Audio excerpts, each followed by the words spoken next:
Quelque chose est en train de changer à l'intérieur de l'Iran, et cette fois, il est impossible de l'ignorer. Non pas à cause du bruit, non pas à cause de la rapidité, mais à cause de l'ampleur et des enjeux. Depuis plus de 3 jours maintenant, le pays traverse une phase de pression continue. Les engagements entre manifestants et forces de l'État se poursuivent nuit après nuit, alors même que les communications avec l'extérieur restent sévèrement restreintes.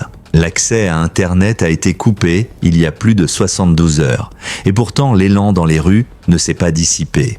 Dans de nombreuses zones, il s'est même intensifié. Malgré le blackout, des fragments d'informations continuent d'émerger. Grâce à des connexions satellitaires et à de brèves ouvertures numériques, des vidéos et des messages suggèrent que les manifestants retournent dans les rues chaque soir. Des avancées ont lieu, suivies de retraits, les foules se dispersent puis se reforment.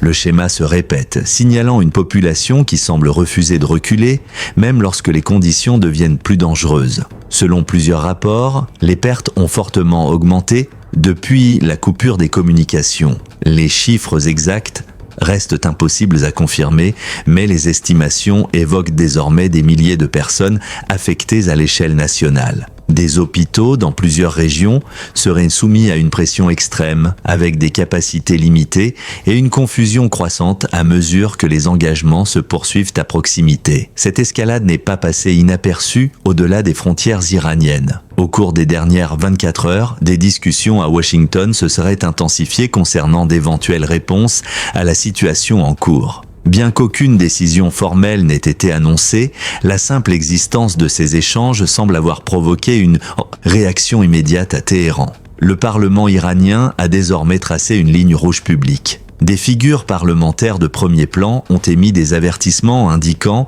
que toute intervention extérieure serait suivie de représailles. Des bases militaires américaines dans l'ensemble de la région ont été explicitement mentionnées comme cibles potentielles si Washington allait plus loin. Le message était direct, calculé et conçu pour dissuader toute action, tout en signalant une préparation à l'escalade. Dans le même temps, les déclarations de l'exécutif iranien ont encore accru les tensions. Les responsables ont présenté les troubles comme une menace existentielle, appelant les loyalistes à se mobiliser tout en accusant des forces extérieures d'alimenter l'instabilité. Sur les médias d'État, le ton s'est durci. Les manifestants ne sont plus décrits comme des protestataires, mais comme des agents du chaos. Ce changement de rhétorique suggère une préparation à une confrontation prolongée plutôt qu'à une désescalade.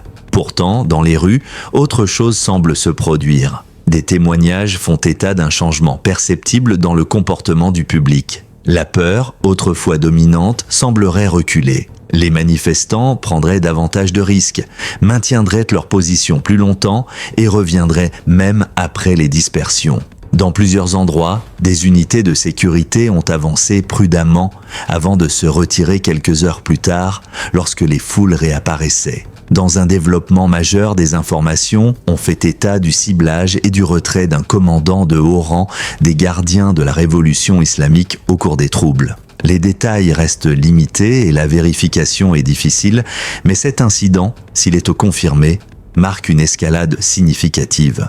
Il suggère que le conflit ne se limite plus au contrôle des foules, mais qu'il s'étend désormais à des actions ciblées contre des figures clés. Ce changement a des implications profondes. Historiquement, de tels moments redéfinissent bien souvent les lignes de confrontation. Ils provoquent fréquemment des réponses plus fermes, des contrôles renforcés et une pression accrue sur plusieurs fronts. Et c'est précisément ce qui semble se produire actuellement. Le trafic aérien à destination et en provenance de l'Iran aurait chuté de manière significative.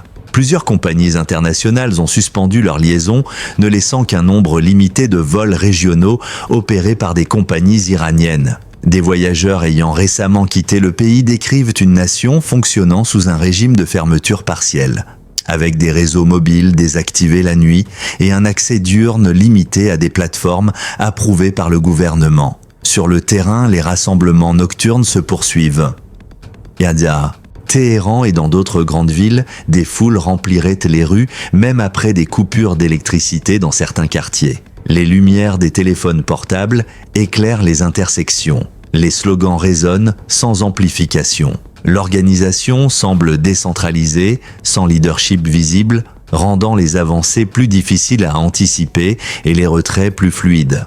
Pendant ce temps, les forces de sécurité ajustent leurs tactiques. Des rapports indiquent que, dans certaines zones, des équipements ont été détruits lors d'affrontements. Dans d'autres, des dégâts matériels ont été signalés. Chaque camp cherchant à perturber la mobilité de l'autre. Ces engagements sont brefs, intenses et souvent suivis d'un silence soudain, avant de reprendre quelques heures plus tard dans un autre secteur. À l'international, la tension continue de croître. Des analystes militaires et d'anciens responsables ont publiquement évoqué un large éventail de réponses possibles, ne nécessitant pas de force terrestre. Celle-ci inclut la pression diplomatique, des mesures économiques, un soutien humanitaire, l'élargissement de l'accès aux communications et des frappes limitées visant à dégrader les infrastructures de sécurité.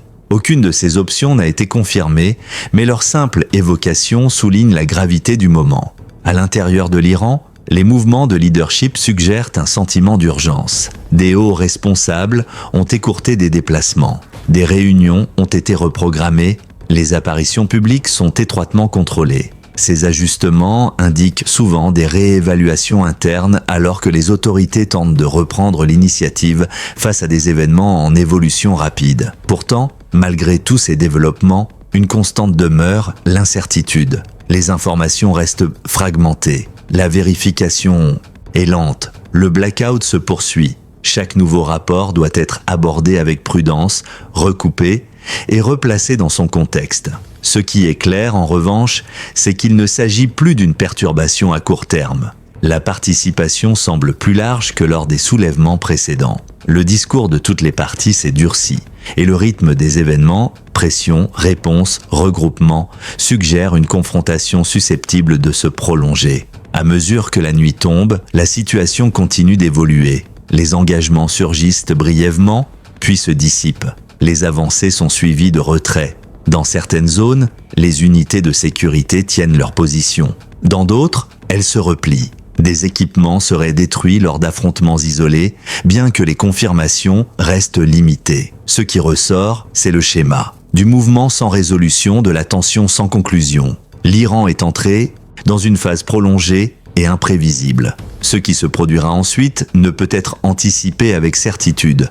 La pression pourrait s'intensifier, les retraits pourraient se multiplier, l'implication extérieure pourrait rester limitée ou s'étendre rapidement. Mais une chose est claire, les développements se succèdent heure par heure et les enjeux continuent de monter. Dans ce contexte, les signaux envoyés par les différentes parties restent volontairement ambigus. Chaque déclaration publique semble calibrée pour influencer les calculs adverses, sans franchir de point de non-retour immédiat. Cette zone grise, entre dissuasion, avertissement et posture stratégique, complique toute lecture définitive de la trajectoire à venir. Les prochains jours pourraient ainsi être marqués par des ajustements rapides, des pauses tactiques, ou au contraire par une accélération soudaine des dynamiques en cours, selon les choix opérés en coulisses et la pression exercée sur le terrain. Nous continuerons à suivre cette situation avec attention en nous concentrant sur des informations vérifiées, une analyse neutre